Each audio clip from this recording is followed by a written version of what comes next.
I never got to meet my great-grandfather, Frank Rush.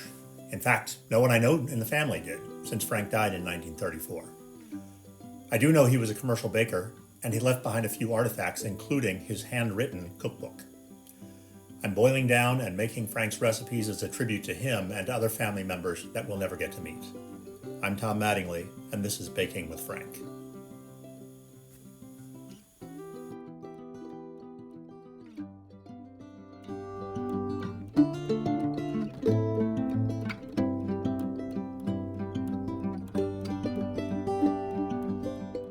So you've heard the old saying, sometimes you just need a jelly roll.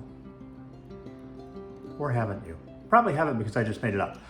So, welcome to Baking with Frank. Today we're gonna make a jelly roll.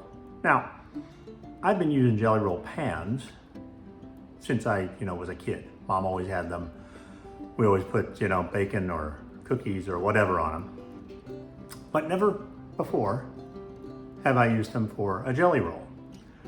But it's one of the things that Frank did, so we're gonna do it today. Let's get started.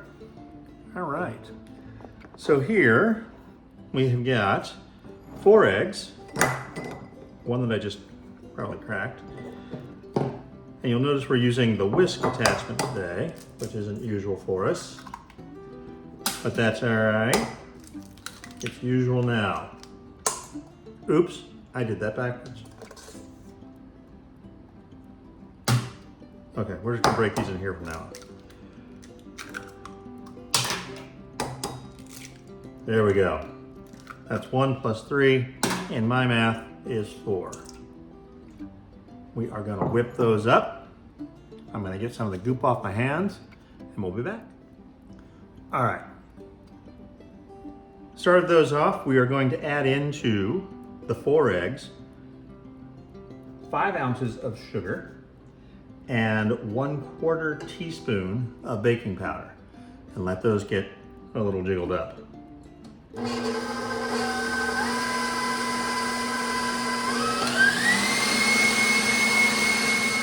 Okay, this part's gonna be noisy. So, the eggs have pretty much doubled, and I know there's a name for this cake. I don't remember what it is. But anyway, eggs have basically doubled.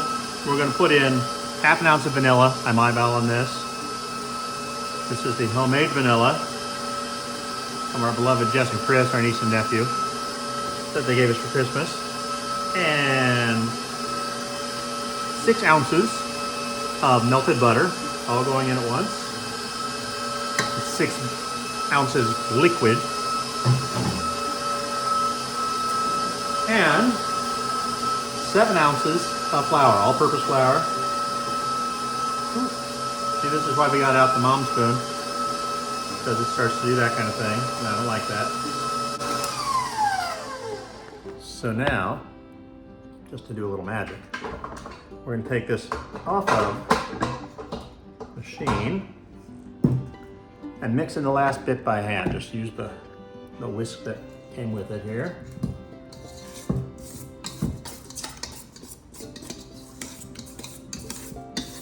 Mix that up. That doesn't look like a lot of batter. Seems like I've said that before, but it doesn't. So, get as much of that off as we can, like thus. And I think that's about as good as I can do. There, I'm going to move this little fella out of the way. Here is the jelly roll pan. I have buttered this, and by butter I mean you use spray stuff.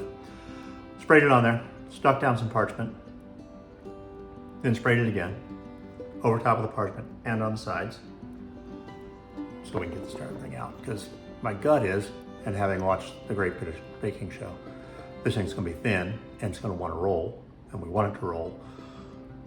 So all that, yeah, so here we go.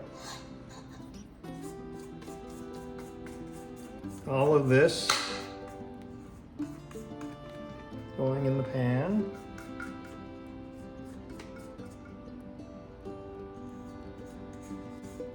This isn't the most exciting part. But you know, that's coming up because we're getting revisited by something from the past. So I'm gonna spread this out as best I can in here. See how well this goes.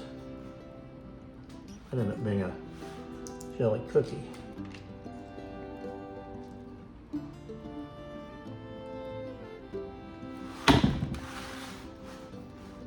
Sorry about that, didn't mean to bump you around.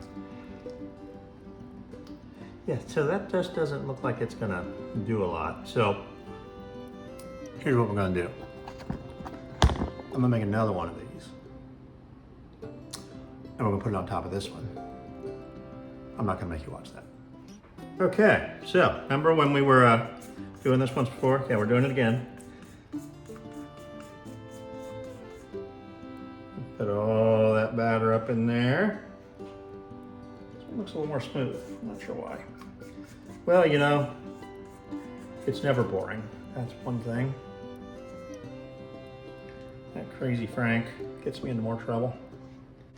All right, let's smooth it all out together here. Push it over into the corners. Let's pull all this forward. And I'm not making another one. Let me tell you that right now. I'm not making another one. We're going to homogenize it. Now, you'll notice this is very thin because the intent is that it is a roll. I'm trying to get this smoothed out a little bit so it's more one level. Anywho, so it will rise, but it's a much shorter time to bake it. So we're looking at, 10 to 12 minutes or so. I'm guessing based upon my research. So, we're gonna stick it in the oven. We're gonna bake it. And soon we're gonna have cake. All right, we're going on 14 minutes, oven at 350. Taking a little longer than I thought it would, but it smells good. So I'm gonna take that as a good sign.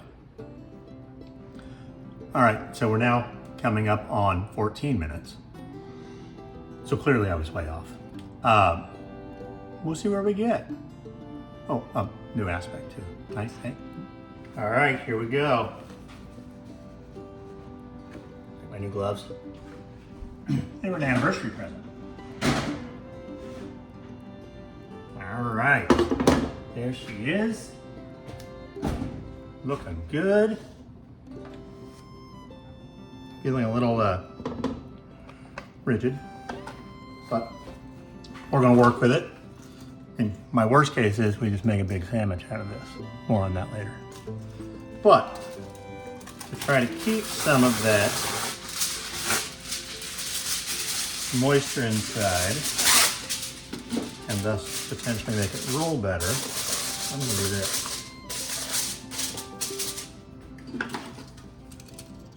Just like that. And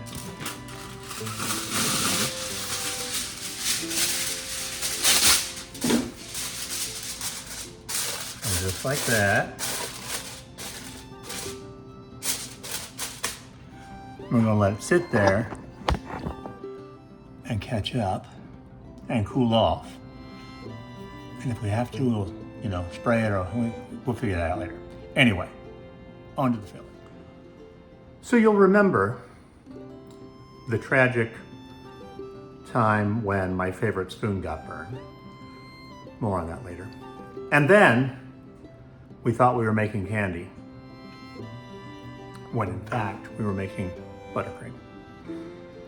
So as I'm making this, and we're planning a trip to the UK here soon, I thought, well, if I'm gonna do a jelly roll, maybe I should make it a Victoria sponge, which is either whipped cream or whipped buttercream with jelly. Now, jelly, I'm just gonna use jelly from the jar, right? But here it is. Here's our buttercream. Back, gonna be a big hero of this. We're gonna whip it up. So, just to make it a little extra special, I'm gonna put in just a touch more vanilla. Give it that, old-timey flavor. Well, new-timey flavor. We're ready to rock. We've whipped up our what do we call that? I don't know, you know what I'm talking about. Our frosting. Now we're gonna put some strawberry jelly up on here and make the Victoria Sponge part of this. Now it's called Victoria Sponge because, as you know, at least I'm sure you do, Queen Victoria liked this very much. It was something that was invented because baking powder became available in the 1840s. And Queen Victoria liked this one so much they started calling it after her because she would have it with her tea every day at 4 o'clock. So that's just, you know, goes to show the good things stick around.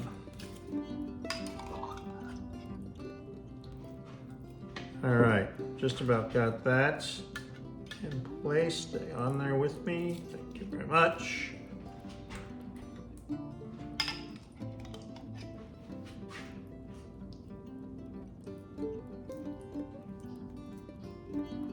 All right, jelly. And now we are going to jump into this. Now, it is still a pretty solid mass, you might imagine, because we added quite a bit of sugar to it last week. So it's going to be a bit of manipulating, let's call it that, to get it where we want it to be. But I'm here for it. So while I do that, why don't you go hit the like and the follow buttons, and I'll come back. All right, so it looks a little bit like somebody bled in the milk, but we work with what we got. So if everything is equal, we'll find out here in a second, this should roll.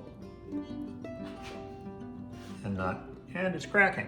All right, so I'll fix its little red wagon.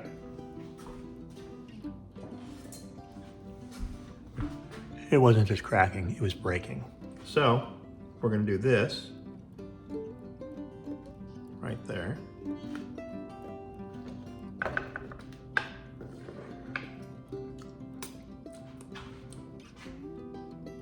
And this.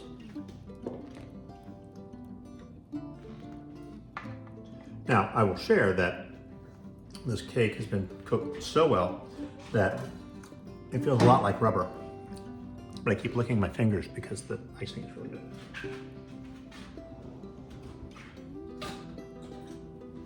Now, we're going to stack them. I know. This isn't what the original plan was, but what the plan is now.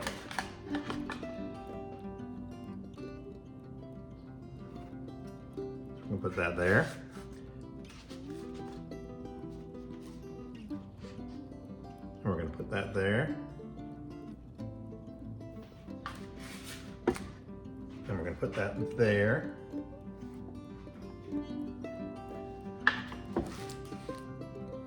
Straighten it up a little bit, like that.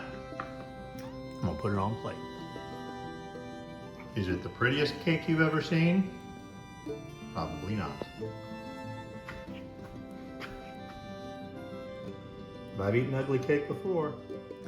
So it didn't really hold together in the cutting. And it was a little tough, let's say. But let's give it a shot.